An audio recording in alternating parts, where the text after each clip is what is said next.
Kita menuju informasi berikutnya, Tribuners, masih dari kasus yang sama. Melalui riset ahli dari Murdoch University Perth, Australia, media internasional New York Times sempat mengkritik strategi kepolisian Indonesia dalam menangani massa. Terkait itu, Polri akhirnya buka suara dan memberikan pembelaan. Kadif Humas Polri Irjen Dedi Prasetyo menyatakan pihaknya meminta semua pihak untuk melihat setiap kejadian secara utuh, khususnya terkait legal system yang diatur setiap negara. Irjen Dedi juga mengklaim bahwa Polri selalu mengevaluasi setiap kejadian secara utuh. Ia menuturkan bahwa Polri bisa melakukan diskresi dalam menangani suatu masalah. Nantinya diskresi itu bisa dinilai dan dievaluasi apakah sudah benar atau salah.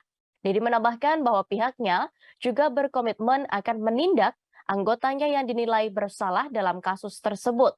Tidak bisa dilakukan, maksud kami, tindakan bisa dilakukan baik etik maupun pidana.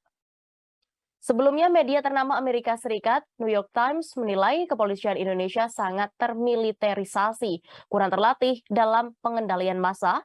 Disebutkan juga, menurut keterangan ahli, nyaris dalam semua kasus polisi tidak pernah dimintai pertanggungjawaban atas kesalahan langkah. Kritik itu dilontarkan usai tragedi di Stadion Kanjuruhan Malang, Jawa Timur yang menelan 131 korban jiwa menjadi sorotan dunia. Mereka menyorot aksi petugas anti huru-hara di Kota Malang yang memukuli penggemar sepak bola dengan tongkat dan perisai. Selain itu, tanpa peringatan, aparat menyemprotkan gas air mata ke puluhan ribu penonton di tribun stadion.